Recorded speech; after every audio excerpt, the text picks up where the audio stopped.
मेरा channel physics का अड्डा। वीडियो देखने से पहले जिसने भी अभी तक मेरे चैनल को सब्सक्राइब नहीं किया तो सब्सक्राइब करें, ठीक, और जुड़ जाए मेरे चैनल के साथ। चैनल का नाम है फिजिक्स अड्डा और मैं हूं रवि धारिया। तो आज हम बात करेंगे क्लास 11th के लिए chapter number 1 that is physical world. Physical world में बेसिकली बच्चों आपको क्या दिया गया, जस्ट इंफॉर्मेशन दी गई है किसके बारे में, साइंस के बारे में।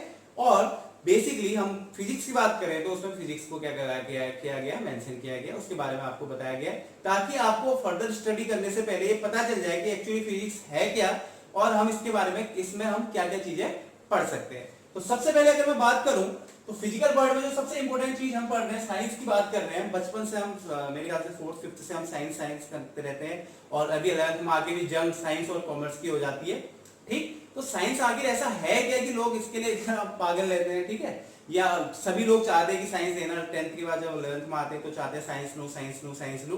तो आज सबसे पहले क्वेश्चन उन्हीं लोगों के लिए जो बहुत ज्यादा सोच रहे हैं कि यार मुझे साइंस की लेनी है, कॉमर्स में मुझे नहीं जाना, कॉमर्स में जाऊंगा तो फिर मेरी कहीं बेइज्जती ना हो जाए या ऐसा कुछ भी। तो उनके लिए मेरा पहला क्वेश्चन है कि आखिर साइंस है क्या। तो साइंस क्या है, देखिए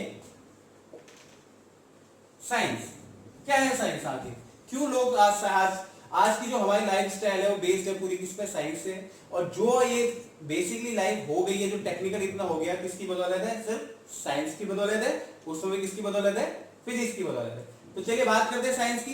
तो साइंस वर्ड आया कहां से, साइंस वर्ड आया आपका लैटिन वर्ड किससे, दैट इज साइंटिया, ठीक है। ये एक लैटिन वर्ड है जिसका मतलब होता है टू नो, मतलब टू नो अबाउट एनीथिंग, किसी के बारे में ही जानना, वो क्या कहलाती है, साइंस कहलाती है, ठीक है।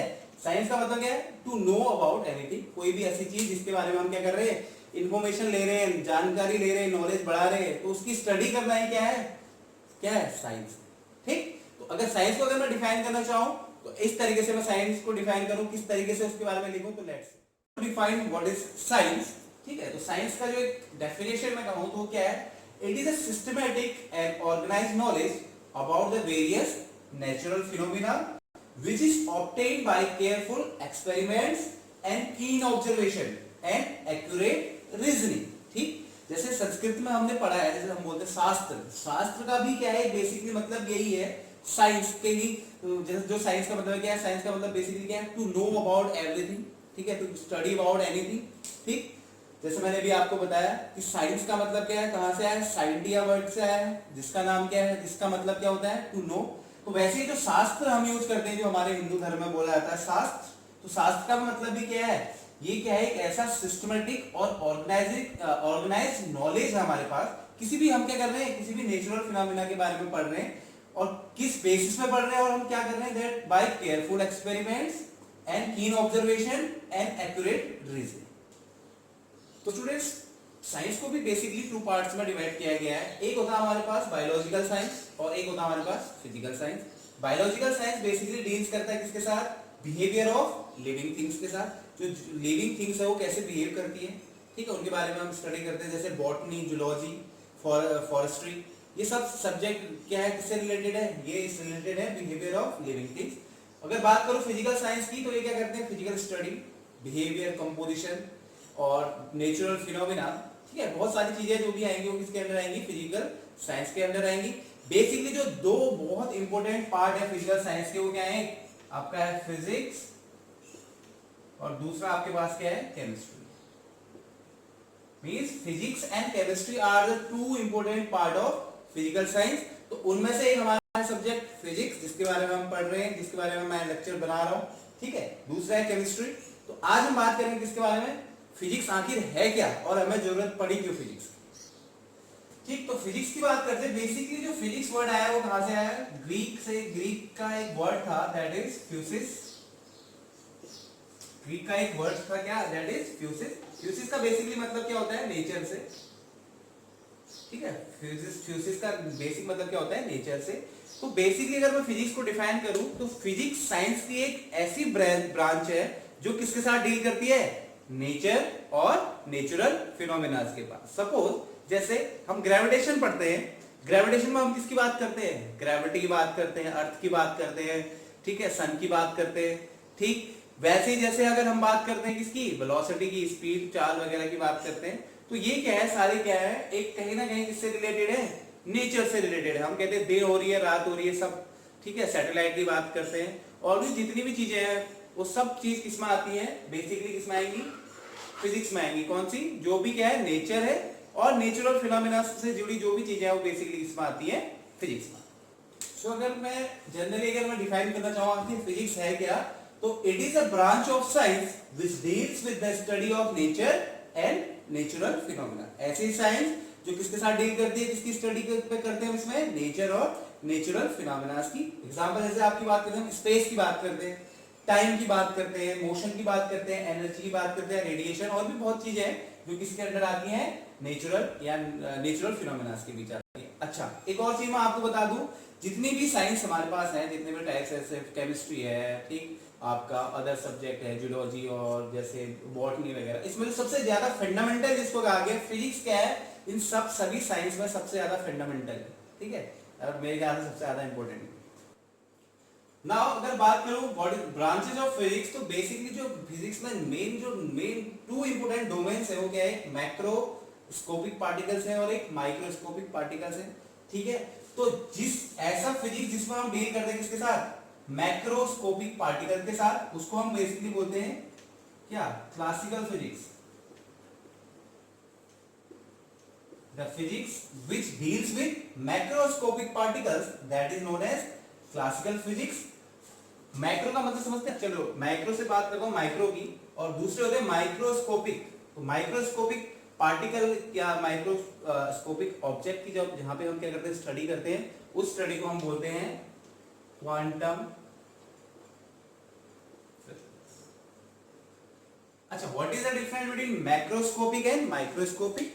तो जो माइक्रोस्कोपिक होते हैं वो बहुत छोटे क्या होते हैं, बहुत छोटे, बिल्कुल 10⁻⁻⁶ के पावर की क्या होते हैं, इतने छोटे पार्टिकल होते हैं। जबकि मैक्रोस्कोपिक पार्टिकल क्या होते हैं, बहुत छोटे नहीं, मतलब बड़े, या जिनको हम इजीली आंखों से क्या कर सकते हैं, ऑब्जर्व कर सकते हैं, वो ऐसे पार्टिकल है। जबकि माइक्रोस्कोपिक पार्टिकल क्या है, जो बहुत साइज में क्या होते हैं, बहुत ज्यादा छोटे, ठीक है। मतलब इनको अगर हम नॉर्मली अगर देखना चाहे तो इनको हम देख नहीं सकते, इतने छोटे होते हैं। जबकि मैक्रो को हम क्या करते हैं, नॉर्मली देख सकते हैं, ठीक। अब बात करूं मैं क्लासिकल फिजिक्स के अंदर आता क्या क्या है, तो क्लासिकल फिजिक्स के अंदर आती है जैसे आपके मैकेनिक्स हो गई, ठीक है, मैकेनिक्स अभी क्या है आगे हम पढ़ेंगे, मैकेनिक्स हो गई, ठीक, और आपकी होगी ऑप्टिक्स हो गई, ऑप्टिक्स अभी बात करूंगा आगे की ऑप्टिक्स क्या होता है, मैकेनिक्स होगी, ऑप्टिक्स हो गई, थर्मोडायनामिक्स हो गई, थर्मोडायनामिक्स हो गई, आपको इलेक्ट्रोडायनामिक्स हो गई, ठीक है। और अगर बात करूं माइक्रोस्कोपिक पार्टिकल जो क्वांटम फिजिक्स होती है, तो उसमें बेसिकली जो आती है वो क्या आती है, जैसे आपके पास आते हैं एटम्स के बारे में पढ़ते हैं, एटम्स के बारे में पढ़ेंगे, मॉलिक्यूल्स के बारे में पढ़ेंगे, और न्यूक्लियाई के बारे में पढ़ेंगे। तो ये क्या है, क्लासिकल फिजिक्स में ये चीजें आती हैं और क्वांटम फिजिक्स में ये चीजें। तो अगर मैं क्लासिफाइड करूं क्लासिकल फिजिक्स को, तो इसके वजह जैसे कि आपको बताया 4 ब्रांच होती है, 4 सब ब्रांच हो सकती है बेसिकली। आप कह सकते हैं मैकेनिक्स का मतलब है it deals with motion and material bodies at low speed. मतलब एक बेसिकली मैकेनिक्स का मतलब क्या है, द स्टडी ऑफ मोशन की स्टडी जो हम कर रहे हैं, ठीक है। मोशन की स्टडी किसकी, जो मटेरियल ऑब्जेक्ट, जितने भी हमारे पास ऑब्जेक्ट होंगे उनकी क्या करना है, हमने स्टडी करनी है, कब, जब वो मोशन में हो। और मोशन भी कैसा, जो मोशन होगा वो क्या होगा, एट लो स्पीड होगा, ठीक है। तो ऐसी फिजिक्स को हम बोलते हैं, फिजिक्स के ऐसे पार्ट को मैं बोलता हूँ मैकेनिक्स, ठीक।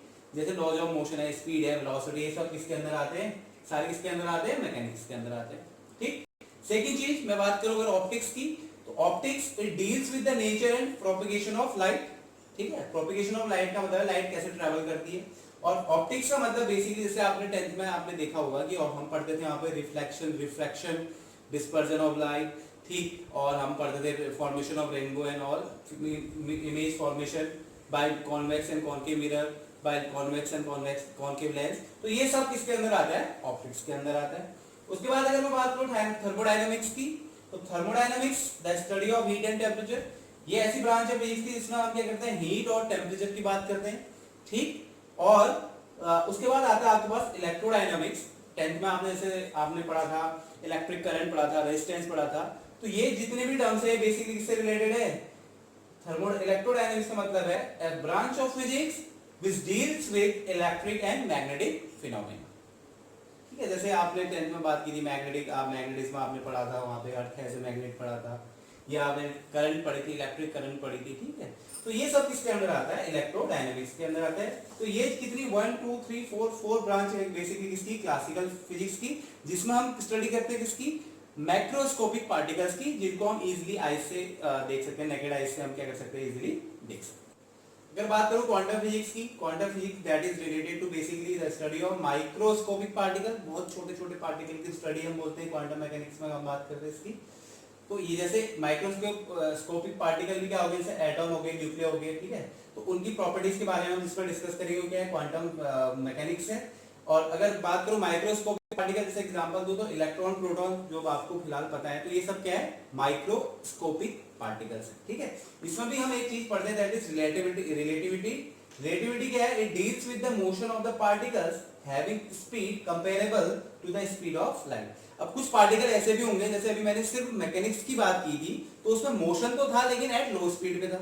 यहाँ पे पार्टिकल की study motion deals with the motion of the particle having speed. ऐसी स्पीड होगी उन पार्टिकल की जो जिसकी उनकी स्पीड हम किससे कंपेयर कर सकते हैं? स्पीड ऑफ लाइट की, क्योंकि जो स्पीड ऑफ लाइट होती है दैट इज मैक्सिमम। तो ऐसे कुछ पार्टिकल भी होंगे जिनकी स्पीड जो है उनकी वो क्या होगी? लगभग कहीं ना कहीं स्पीड ऑफ लाइट को क्या करती है? टच करती है, उससे थोड़ी कम है। ओके, ठीक है, तो ये थोड़ी सी आपको नॉलेज मैंने दी अबाउट साइंस और फिजिक्स के बारे में। अब इस पर जितना भी नॉलेज हम करना चाहें वो और बहुत डीपली डीप है। ठीक है, तो जस्ट एक इंट्रोडक्शन आपने मैंने आपको बताया। बेसिकली एक इस चैप्टर नंबर 1 का पार्ट है जो हमारा फिजिकल वर्ल्ड, उसमें ये चीजें बेसिक चीजें आपको पढ़ने को मिलेंगी। ठीक है, ये आपने पढ़ना है, बाकी बहुत चीजें और है उसमें, कंजर्वेशन लॉज, वो आपको बाद में पढ़ेंगे जब हमें उन टर्म्स के बारे में पता होगा, तभी हम उन कंजर्वेशन को पढ़ सकते हैं। या फोर्सेस, नेचर ऑफ फोर्सेस, ठीक है, जितने भी कौन स्ट्रॉन्ग है कौन वीक फोर्सेस है, ये सब कब पढ़ेंगे? जब आगे को फर्दर हम स्टडी करते रहेंगे, तो हम उनके बारे में भी स्टडी करते रहेंगे। तो ये था चैप्टर नंबर 1 फिजिकल वर्ल्ड, इतना ही है इसमें। ठीक है, बाकी आप आई होप आपको वीडियो पसंद आई होगी। अगर वीडियो पसंद आई है तो लाइक कर दें, शेयर कर दें और मेरे चैनल को सब्सक्राइब